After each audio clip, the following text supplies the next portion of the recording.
big game in our big game playoff coverage takes place in Corpus Christi tonight, where the #1 ranked Steele Knights went up against Weslaco East. The Knights would jump on the Wildcats early and often. Brendan Brady for the 9-yard touchdown. He's coming right at you to put Steele up 7-0 early on in this one. Still in the first quarter, after he gets into the end zone, the Knights find daylight again.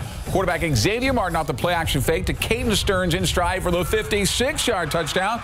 Now they're up 21-0. The Knights will score again in the second quarter. Martin again puts it up for Brady. This time he scores on the pass for the 38-yard touchdown. Knights up 28-0. Then just before the end of the first half, Joshua Weathers, the backup running back, bounces to the outside. He's going in for a 48-yard touchdown to the 42-0 lead at the half. The Knights are headed to the regional finals 56-0. With more from our Larry Ramirez now in Corpus Christi. Thank you very much. We're here with running back Brendan Brady. And Brendan, you guys dominated from start to finish, man. You made it look easy. Talk about this victory. Man, we had a great week of practice and we came out prepared. It was probably one of our better week of practices, so I just felt like we were prepared and we executed really well.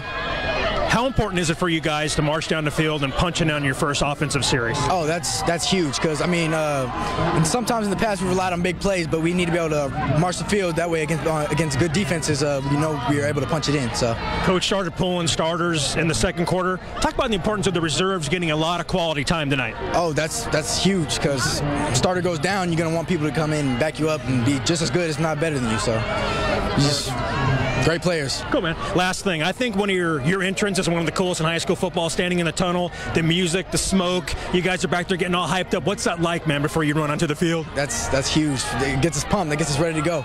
Coaches always got to have the right mindset, and that right there gets us pumped and ready to go. Awesome, man. Thank you for your time. Congratulations. All right, back to you. All right, thank you, Larry. Drum roll, please. The Steele Knights now face the Churchill Chargers Saturday in the Dome to decide who goes to the Class 6A Division II state semifinals after the Chargers were able to defeat United South in Laredo tonight. On the Chargers' very first possession, quarterback Jordan Billups finds Malik Fletcher for the 17-yard TD. Churchill up 7-0. United South's first play from scrimmage.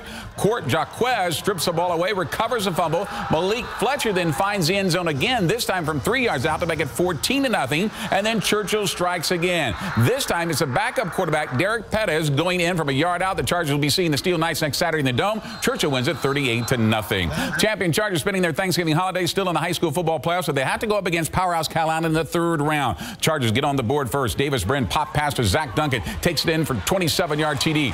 Calallen would answer, would miss the extra point. They would trail 7-6 at the half. But in the third, the Wildcats would score back-to-back TDs. The first, this is a short 2-yard TD by Gage Lamb on the keeper. They would go for 2. Lamb again on the end around. This time on the left side, the Wildcats would take a 20-7 victory and end the Chargers season. Now we're off to Hero Stadium, where the Wimberley Texans had to face the Cuero Gobblers in the Class 4A Division II playoff game. No score. We're in the second quarter. The Texans have the ball, but not for long. John Rodriguez forces a fumble, recovered by Cole Toller. The Gobblers turn that into the first points of the game. Trey Miles in the Wildcat formation hits the gap, and he is gone. 46 yards with a touchdown. The final, Cuero wins it 28-7.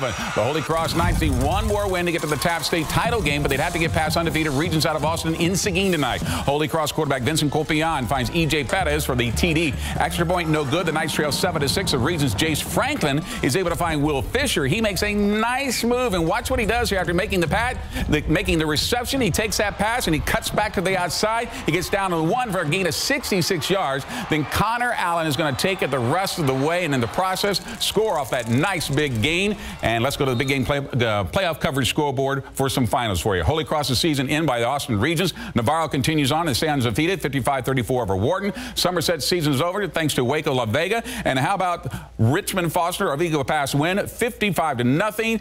Yoakum down in Goliad, and Burton over Falls City, 34-24.